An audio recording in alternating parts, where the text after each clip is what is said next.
민수기 말씀을 전체적으로 보면 오늘 본문 우리가 읽은 10장 10절까지는 이스라엘 백성들이 행진을 시작하는 그 준비하는 마지막 이야기를 기록하고 있습니다.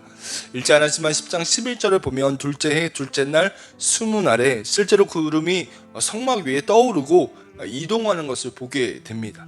그러니까 민수기를 전체적인 관점에서 보면 오늘 본문은 진군을 위한 마지막 준비의 과정이라고 할 수 있습니다. 여러분, 이스라엘 백성들이 이제 행진하기 전에 마지막으로 어떠한 준비를 하고 있습니까? 오늘 본문 1절과 2절을 제가 읽습니다. 여호와께서 모세에게 말씀하여 이르시되 은나팔 둘을 만들되 두들겨 만들어서 그것을 회중을 소집하여 진영을 출발하게 할 것이라 라고 말씀하십니다. 여러분, 마지막 준비는 뭐였냐면 은나팔을 2개 만드는 것이었습니다. 이스라엘 백성들이 이제 이동할 준비를 마쳤습니다. 지파마다 숫자를 계수하고 어떻게 진을 형성하고 이동해야 하는지를 하나님이 다 말씀해 주셨습니다. 그리고 마지막에 은으로 만든 나팔 2개를 만들라고 명령하시는 것이 오늘 본문의 말씀입니다. 이유는 분명합니다. 이 나팔로 신호를 삼기 위함이었습니다. 여러분, 우리가 민수기에서 계속해서 읽어봐서 알겠지만 지파마다 숫자를 계수하여 보면 남자만 60만 명이었습니다. 여러분, 여자와 아이들을 포함하면 200만 명이라고 추정하는데, 여러분, 200만 명의 사람들이 적은 숫자가 아닙니다. 지금처럼 카카오톡이나 문자가 있다면, SNS가 있다면 공지하면 됩니다. 어디로 모이세요? 어디로 이동합니다. 라고 말입니다. 하지만 당시에 이런 것이 없었고 한 번에 200만 명의 사람들에게 하나님의 명령을 온전히 전할 수 없었습니다. 그래서 하나님의 명령, 하나님의 말씀과 그 인도하심을 분명하게 백성들에게 전달하도록 하기 위해서 하나님이 이 은나팔을 만들라고 하셨다라는 겁니다. 여러분, 3절부터 보면 어떠한 상황에 어떻게 나팔을 불어야 하는지를 이야기하고 있습니다. 3절을 보면 이렇게 얘기합니다. 나팔 2개를 불 때에는 온 회중이 회원문 앞에 모여서 내게로 나올 것이라. 나팔을 2번 불면 모든 회중들이 모이라는 것입니다. 4절을 보면 나팔을 한 번 붑니다. 한 번 불면 천부장된 지휘관 리더들이 모여야 했습니다. 여러분, 이 나팔을 한 번 부느냐 2번 부느냐 횟수에 따라서 하나님의 명령이 달라졌다는 것입니다. 5절부터 6절을 보면 나팔을 크게 불라라고 얘기합니다. 5절입니다. 너희가 그것을 크게 불 때에는 동쪽 진영들이 행진할 것이며 라고 얘기합니다. 여러분, 크게 첫 번째로 불면 동쪽에 있던 지파들이 이동합니다. 6절 보면 두 번째로 크게 불면 남쪽에 있던 지파들이 이동합니다. 여러분, 우리 성경에는 기록되어 있지 않지만 구약 성경이 헬라어로 번역된 이 70인역 성경에 보면 세 번째, 네 번째라고 하면서 그 다른 서쪽과 북쪽도 동일한 말씀이 기록되어 있습니다. 7절을 보면 회중을 모을 때에도 나팔을 불라고 이야기하고 있고, 9절을 보면 대적을 치러 나갈 때, 그러니까 전쟁을 할 때에도 나팔을 불라고 이야기합니다. 10절을 보면 절기를 지킬 때에도, 조화루와 절기, 월삭을 지킬 때에도 이 나팔을 불어야 한다라고 이야기합니다. 여러분, 그러니까 오늘 본문은 나팔을 부는 횟수에 따라, 그리고 크기에 따라, 방법에 따라 하나님의 명령을 구분하도록 하셨다라는 겁니다. 나팔을 만들어서 이 200만 명의 사람들이 하나님의 분명한 인도하심을 받도록 하기 위하여서, 하나님의 명령과 그 말씀을 분명하게 듣도록 하기 위하여서 나팔을 만들라고 하셨다는 겁니다. 그 누구도 제외하지 않고 하나님의 말씀을 따르기를 원하셨던 주의 마음을 우리가 알게 된다는 것입니다. 여러분, 이것이 하나님 아버지의 마음인 줄로 믿습니다. 나팔을 불어 한 사람도 제외하지 않고 200만 명의 모든 사람들이 주의 말씀대로 살아가기를 원하셨다라는 것입니다. 여러분, 우리 안에도 하나님의 말씀이 오늘도 필요한 이유가 이것인 줄로 믿습니다. 이 땅 가운데 하나님의 인도하심을 받기 위해 주의 명령대로 순종하기 위하여서 우리가 믿음의 길을 걸어갈 때에 말씀을 가까이 해야 한다라는 것입니다. 그 은혜가 있기를 간절히 축복합니다. 여러분, 그렇다면 오늘 본문은 우리에게 무엇을 이야기하고 있을까요? 저는 8절의 말씀을 주목하게 됩니다. 우리 8절 말씀을 같이 한번 읽어보도록 하겠습니다. 그 나팔은 아론의 자손인 제사장들이 불지니 이는 너희 대대의 영원한 율례니라. 아멘. 여러분, 나팔을 만들라고 하셨을 때에는 정하신 율례가 있었다고 합니다. 성경이 이것을 영원한 율례라고 하는데요. 여러분, 그것은 무엇입니까? 나팔을 부는 것은 아무나 할 수 있는 것이 아니라 오직 아론의 계열의 제사장만이 할 수 있다라는 겁니다. 여러분, 왜 제사장만이 나팔을 불도록 하셨을까요? 이유는 분명합니다. 나팔이 하나님의 명령을 전하는 것이었기 때문입니다. 성경을 보면 나팔은 이 전능하신 하나님의 음성, 하나님의 명령, 말씀을 상징합니다. 출애굽기 19장 16절입니다. 셋째 날 아침에 우레와 번개와 빽빽한 구름이 산 위에 있고 나팔 소리가 매우 크게 들리니 진중에 있는 모든 백성이 다 떨더라 라고 얘기합니다. 요한계시록 1장 10절입니다. 주의 날에 내가 성령에 크게 감동되어 내 뒤에서 나는 나팔 소리 같은 큰 음성을 들으니 라고 얘기합니다.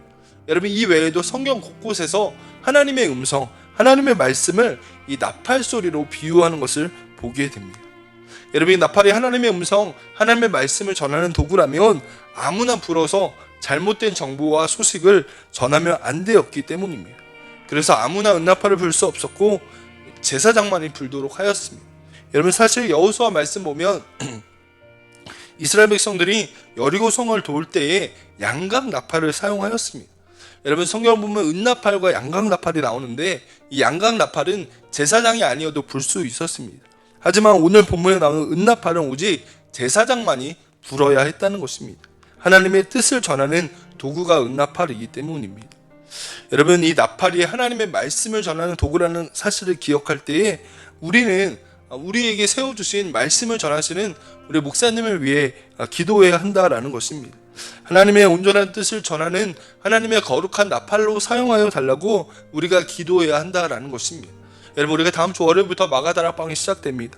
여러분, 놀라운 은혜가 있게 될 줄로 믿습니다. 여러분, 선포되어지는 그 말씀을 인도하시는 목사님과 또 오시는 강사님을 위해 우리가 기도해야 하는 이유가 여기에 있습니다. 나팔은 하나님의 말씀, 하나님의 뜻을 전하는 도구이기 때문이라는 것입니다.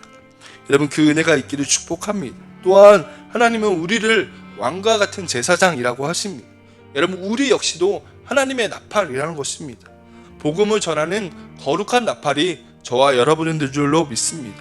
여러분, 나팔을 부는 것은 아무나 할 수 있는 것이 아닙니다. 주의 복음을 전하고 하나님의 뜻을 이 땅 가운데 선포하는 일은 제사장만이 할 수 있습니다. 우리가 제사장으로 하나님께서 부르셨기에 이 일을 감당해야만 합니다. 복음이 필요하지 않은 사람은 없기 때문입니다. 하나님의 거룩한 말씀을 전하고 복음을 전하는 그 일이 예배하는 우리를 통해 이루어져야 한다라고 하나님이 말씀하고 계시다라는 것입니다. 여러분, 우리가 하나님의 나팔이라는 것을 기억하는 은혜가 있기를 축복합니다. 그래서 우리는 이렇게 기도해야 합니다. 하나님, 우리가 이 땅을 살아가면서 하나님의 거룩한 나팔로 쓰임받기를 소망합니다. 이 세상 가운데 주의 뜻을 온전히 전하는 도구로 삼아 주시옵소서. 오늘도 만나는 사람들에게 주의 뜻을 분명하게 전하는 은혜가 있게 해달라고 기도하는 우리 모두가 되어지기를 간절히 축복합니다. 한 가지 더 본문에서 왜 제사장만이 나팔을 불어야 했을지를 묵상하게 됩니다. 여러분, 나팔은 기분에 따라 부르는 것이 아닙니다. 내가 기분이 좋으면 불고 기분이 나쁘면 안 불고 기분이 좋으면 여러 번 불고 하는 것이 아니라 하나님의 나팔을 하나님의 뜻을 전하는 그 도구로만, 그 용도로만 사용해야 했다는 것입니다. 여러분, 하나님의 뜻을 전하는 도구였기 때문에 제사장이 이 일을 감당해야 했습니다. 여러분, 왜 제사장입니까? 제사장은 그 누구보다도 하나님과 가까이 하는 사람이기 때문입니다. 여러분, 하나님이 세우신 제사장, 그들의 직무를 보면 누구보다 하나님의 뜻을 가까이에서 알고 누구보다 하나님의 임재를 가까이에서 누리는 사람이라는 것입니다. 그러니까 다시 말하자면 제사장은 누구보다 하나님 아버지의 마음을 잘 아는 사람이었다는 겁니다.